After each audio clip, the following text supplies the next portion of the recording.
I was 14 years old. It was an ordinary night. Or at least, it started that way. The clock read 9 p.m. I was babysitting my little cousin at his house, while my mom and aunt were out shopping, and my dad and uncle were at the movies. We sat on the couch, the soft glow of the TV flickering across the room. But something felt off. I couldn't explain it, but my chest felt tight, and the hairs on the back of my neck stood up. It was that primal, gut-wrenching feeling. You know, the one that tells you something is very wrong, even if you can't see it. I tried to shake it off, focusing on the cartoon my cousin was laughing at, but the feeling wouldn't leave. It only got worse. My stomach knotted. I got up, pretending it was nothing, and made my way through the kitchen to the back door. Just to be safe, I turned the lock until I heard the solid click. The house felt colder, heavier, like the walls were holding their breath. Then I saw him. Through the kitchen window, there he was. A man. His face was pale and gaunt, his skin stretched thin over sunken cheeks. His clothes were filthy and tattered, and his eyes... God, his eyes. Hollow, wide, and locked, not on me, but on my little cousin. He was just standing there, motionless, his breath fogging up the glass. My heart slammed against my ribs. Every instinct screamed at me to panic, but I knew I couldn't. My cousin's safety came first. So, I did the only thing I could. I pretended I hadn't seen him. "Hey," I said, forcing my voice to stay calm. "Let's head upstairs, bud. Your parents will be back soon, and they won't want you staying up too late." My cousin groaned, but didn't argue. I kept my body between him and the window, my skin crawling under the weight of that man's stare. We made it upstairs, and I tucked him into bed, forcing a smile I didn't feel. "Everything okay?" he asked, sensing something was wrong. "Yeah," I lied. "Just keep your head down and stay under the covers, okay?" I closed his door softly, my heart hammering. I was 5 feet 8 inches, about 125 pounds, and played football, but I felt small. My hands shook as I rushed downstairs, straight into the kitchen. I yanked open a drawer and grabbed the first thing that felt solid, an old, heavy meat tenderizing hammer. I spun back to the window. He was gone. A cold wave of terror hit me. I sprinted to the front door, locked. Deadbolt and knob, secure. I checked every other door, every window, all locked, but my gut told me he wasn't gone. I bolted back upstairs, meat tenderizer in hand, and planted myself in front of my cousin's bedroom door. My cousin peered from under the blankets. "What's going on?" "Nothing you need to worry about," I said through gritted teeth, my voice low and tight. "Just stay down. Stay quiet." Then, I called the police. My voice shook as I explained everything, and they told me it would take 30 minutes for them to arrive. I hung up and immediately called my dad and uncle. They were 45 minutes away. And then, I heard it. The sound that still haunts me to this day. Glass, shattering. It came from downstairs, followed by the slow, heavy thump of boots on the hardwood. My blood ran cold. He was inside. I turned to my cousin. "Don't make a sound," I whispered, my throat dry and tight. "Stay under the covers. No matter what you hear, don't come out." I gripped the meat tenderizer so hard my knuckles turned white. Every creak from below was a gunshot to my nerves. I heard him pacing. Floorboards groaning under his weight. His steps were slow, deliberate, searching. A few agonizing minutes passed, and then the boots started climbing the stairs. I felt my heart stop. The stairs creaked, each step a countdown. My cousin's room was barely 10 feet from the top. I braced myself, muscles coiled, my breath shallow and burning. I heard him open the door to my aunt and uncle's room. Slam! Check the bathroom. Slam! Then, the footsteps paused, right outside our door. I felt his presence through the thin wood. a breath away. My palms were slick with sweat, my heart punching against my ribs so hard I thought it would burst. But then, he turned. His boots thudded back down the stairs. I heard another door creak open. The basement. He went down. The house fell into a tense, waiting silence, broken only by my ragged breathing and my cousin's muffled breaths under the covers. 15 minutes felt like hours. Then, bang! The front door burst open. "Police!" I heard shouting, boots storming the house, the crackle of radios. Minutes later, an officer's voice called up, "It's safe! You can come out!" I felt my knees give out as the adrenaline drained, my body shaking uncontrollably. I pulled my cousin into a tight hug, whispering, "It's okay. It's over." The police found the man in the basement, hiding. He was a patient who had escaped from a mental hospital, 1 province away. That night I didn't sleep. The man's hollow stare was burned into my mind.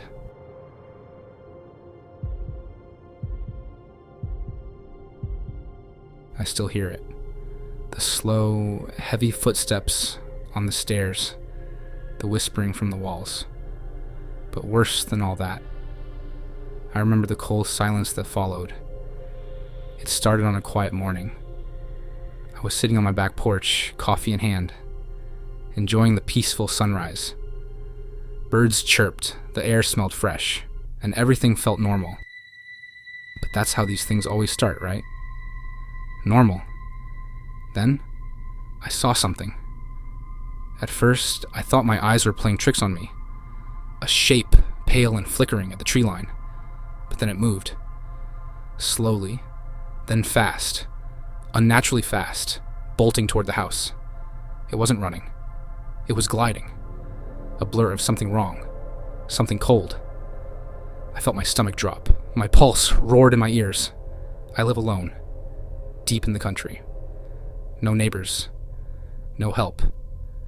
Just me. My backyard doubles as my shooting range, and I know how to handle myself. But this was wrong. I jumped up, nearly dropping my coffee, and sprinted inside. I slammed the back door shut and locked it tight. Click. Deadbolt. I rushed to the front. Locked. Side doors. Locked.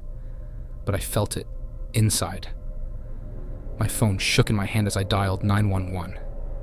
My voice was tight, frantic. "There's something charging my house. I'm armed. Send help." The operator's voice was calm, steady. "Stay on the line, sir. Help is on the way." Then, I heard it. The basement door. A soft, slow creak. My blood turned to ice. My back door was locked. My windows locked. So how the hell was something in the basement? Then it hit me. The basement window. I'd been meaning to fix that latch. My throat went dry. The thing, whatever it was, had been inside since last night. It had slept down there, beneath me, while I was upstairs. A whisper, soft and wrong, drifted up from below. My hands shook as I grabbed my shotgun. First round, rock salt. Second, rubber bullet. Third, buckshot. I hoped to God I wouldn't need the third. But then the footsteps started. Thud. The first step on the stairs. Thud. The second. Slow. Heavy. Like whatever was down there wanted me to hear. I gripped the shotgun tight and shouted, "Stop! I'm armed! Get out of my house!"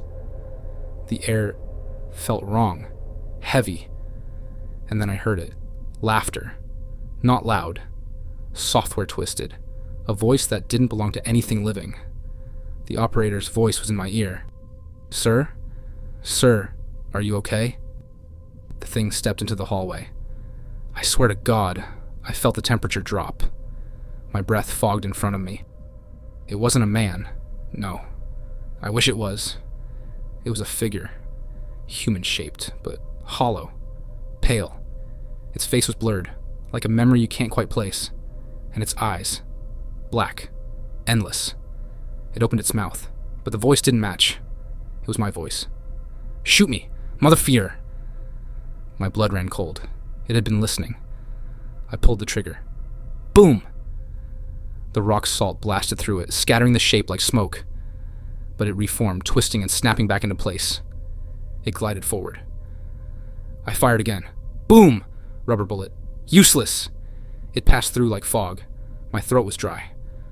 The operator was yelling, "Sir? Sir!" But I couldn't answer. The third shot. No warnings. Boom! The buckshot tore through it. For a moment, the shape exploded. The walls shuddered, and I felt a wave of heat and cold blast through me, like every nightmare I've ever had hitting me at once. And then it laughed. But not in front of me. Behind me. The air around me collapsed. My body felt heavy, like something was pressing down on me. I hit the ground hard, the shotgun skidding out of reach. I couldn't breathe. An icy weight pinned me to the floor. I felt fingers, cold, bone-deep fingers, on my throat. I gasped, my vision blurred. And then, the thing whispered in my ear. "I've been here, longer than you think." I wanted to scream. Suddenly, bang! The front door burst open. "Police!" The pressure vanished. I gasped, coughing, my body trembling. The room was empty, but the walls were covered, scratched, claw marks, and words. "I see you. I hear you. I know you." The police found the basement window, broken from the inside. They found something else, too. Old bones buried behind the basement wall. The house was built over a forgotten grave. The local papers ran the story. But the real story, that was mine to live with. I didn't sleep for weeks. Every whisper of wind sounded like laughter. But the worst part, it wasn't what I saw. It was knowing the thing was still there, and it knew my name.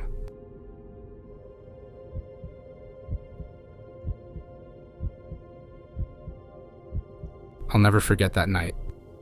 It still creeps into my dreams sometimes. The feeling of cold air from the hallway, the sound of his fists swinging through the air, and the thought of how close I came to dying. It was 2015, my first year living alone in my college apartment. It was a tiny place, cramped, a little rundown, but it was mine.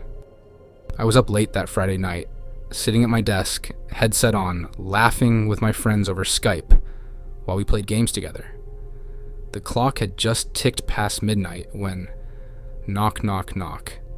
I froze. Who the hell was knocking this late? My stomach tightened, but I pulled off my headset and crept to the door. Peeking through the peephole, I saw a guy from my complex. We'd only spoken a few times. Small talk at the mailboxes, maybe a nod in passing. But something was off.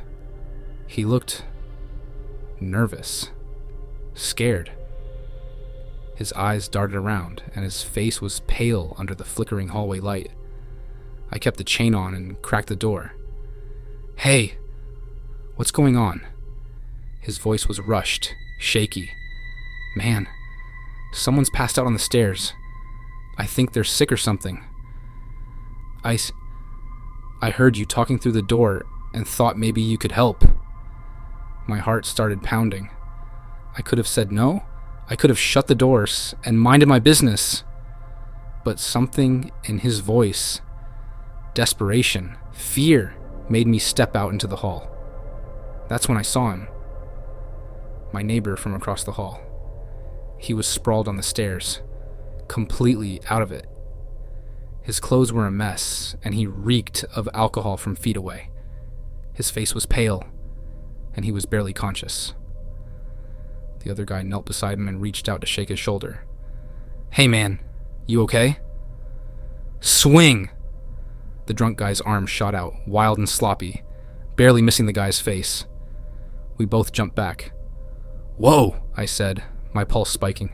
"Hey! We're trying to help you, man." But he wasn't hearing it.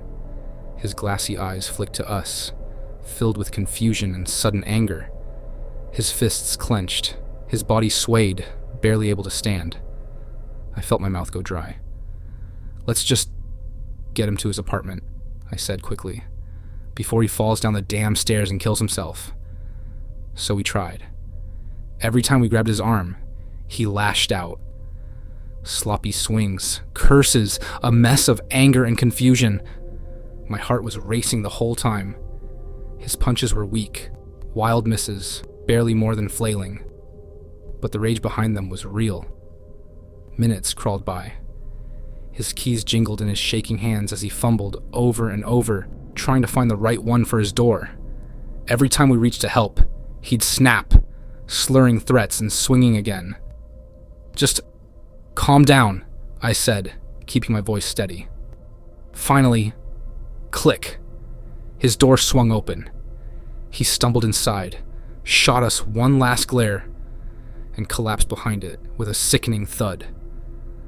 I exhaled a shaky breath, my hands trembling. The other guy and I exchanged a look, equal parts relief and unease. "Dude, do you think he's okay?"